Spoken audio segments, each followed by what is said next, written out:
And so the message I have today is that for many of the challenges you face, it's really about people. It's about leadership outlook and behavior. It's about the culture that you create at the organization. It's about the relationships that you make and the power of human ingenuity.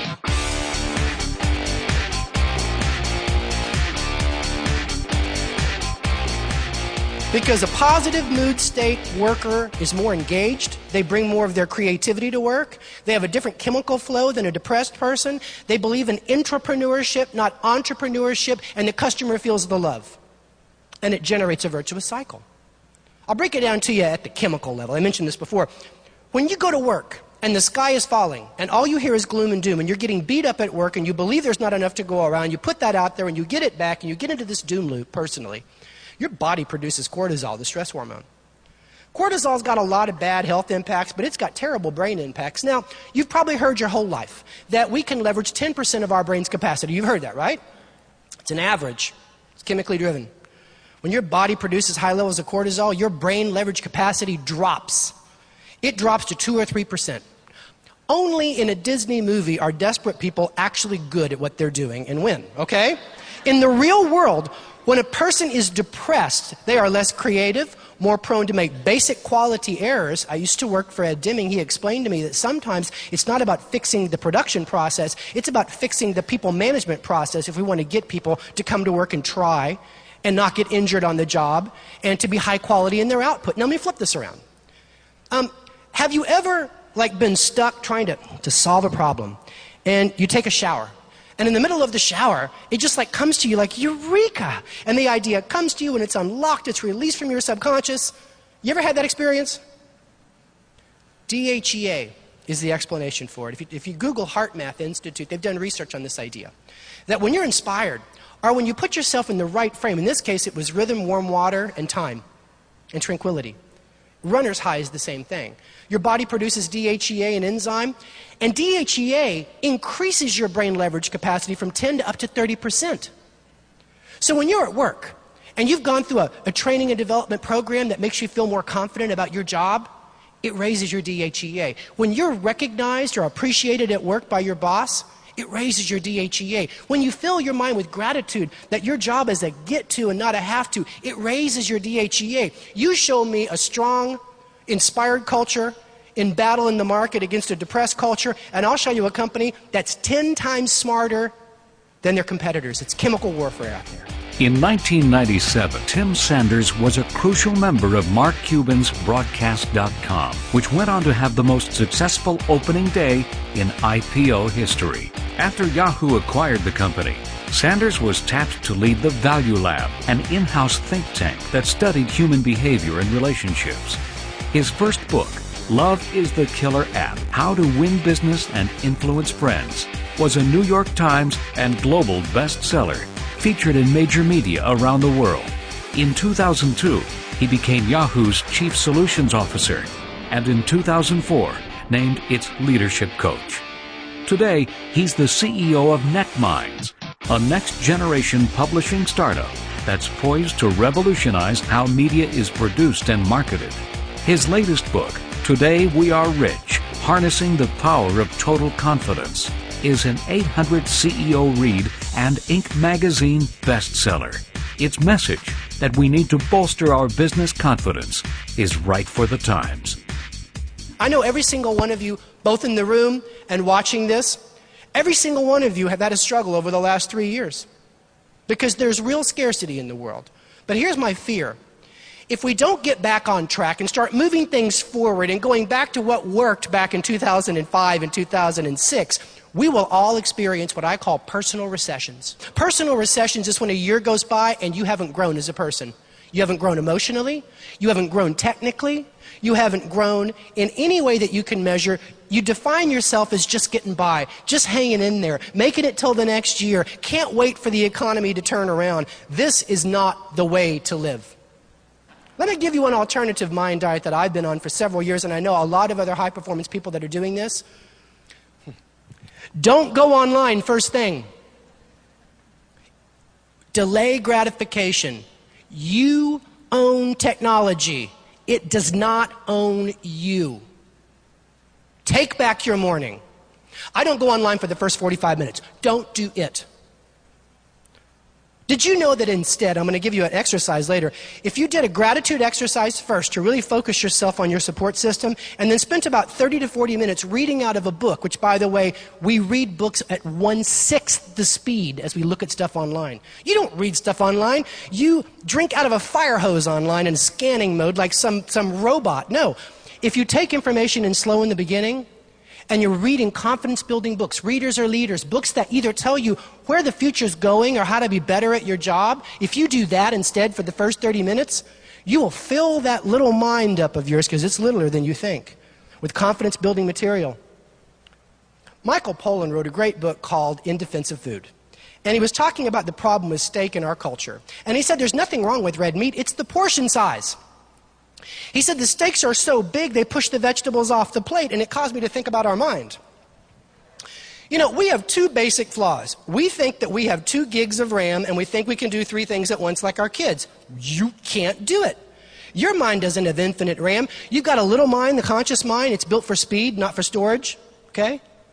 And you've got a huge subconscious that remembers everything you've ever done, and it coughs things up to you sometimes when it's on the tip of your tongue, unless you Google it, right? I want you to think of your mind as a 1999 old school laptop with about 80 megs of RAM, right? You're in 3 applications and it's just buffering all the time. That's your mind, the average person. Okay? Listen, this is not a bad thing. This is a good thing. That means you can stuff it full of something and eliminate room to store other things, or as Dr. Norman Vincent Peale said, if you can worry, you can dream. So I challenge you every day to spend the first 45 minutes loading either confidence-building material or slow food into your head and approach your day with a sense of confidence. Now, you may need to go to bed earlier and get up earlier, but you will learn very quickly that life goes on. And then when you stop checking your email first thing out of bed and stop exposing yourself to the randomness of the World Wide Web, you're going to immediately feel a sense of peace. Tim Sanders is a trusted advisor to leading corporations and trade associations on how to build and maintain internal and external relationships. Prior to his keynotes, Sanders interviews your event stakeholders and combines his findings with research to craft a one-of-a-kind talk packed with relevant advice for your audience. He taps his exhaustive inventory of case studies to illustrate his takeaways. Time magazine featured his keynote prep style, calling it public consulting. Here's a clip where Tim customized his relationship keynote for members of the Association for Career and Technical Educators. Emotional intelligence, of course, is your ability to maintain and control your emotions, as well as to properly decode and connect with the emotions of other people. What we've learned, though, is that it takes 2 things to be great at dealing with people. It takes a high level of emotional intelligence, but more importantly, it takes generosity. It takes the burning desire to give to other people. When you put emotional intelligence together with generosity, you've got people skills. And you create something they call in the research relationship masters. Because relationships are important. Relationships aren't just important to you, they're important to your students. In their career, they cannot be successful if they don't have relationship skills. A Yale study found out that over the course of 10 years, a relationship master will sell 40% more than an equally educated, equally experienced salesperson. Not because it's a popularity contest out in the market, but because the customer will give her better information because she wants her to succeed. We've learned that teachers that form relationships with students that are deep and mutually respect-based will generate more academic performance. That's Emporia State College research, as well as University of Texas 1974 study learned that the teacher will receive performance from the student with a relationship because the student will want the teacher to succeed. And for parents in the room, you know what I'm talking about. If you want to see true change happen in the lives of your audience, if you want powerful storytelling combined with a highly customized takeaway value, Tim Sanders will deliver, as he has for organizations around the world. He's one of the top-rated speakers on the lecture circuit due to his focus on takeaway value and moving his audiences to action.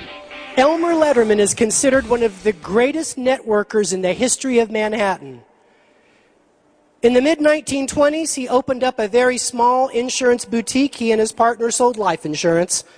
1928 was a tough year for Elmer, you can well imagine. He had an idea, though, for building his business. He couldn't afford trolley car advertising, which was popular at the time, or even direct mail marketing. What he did instead was he took a novel approach to networking. Every Friday, he would organize a networking lunch at the Manhattan Four Seasons. So he'd take 3 people that he'd prospect for all week that he thought should meet, and they would be his lunch partners. So, for example, what's your name, sir? Brian. Brian is a chef. Elmer's known him for a long time. Brian lost his job because the restaurant on Broadway closed down, but you got an idea for your own restaurant, and you got a burning passion to open it. So he's going to invite you. Sir, what's your name? Ryan? Brian. Another Brian. You guys are going to get along. Brian is an honest banker that is still willing to loan money for startup ventures. You're important because you're the money piece of the puzzle. Finally, sir in the red, your name? Who? Rick.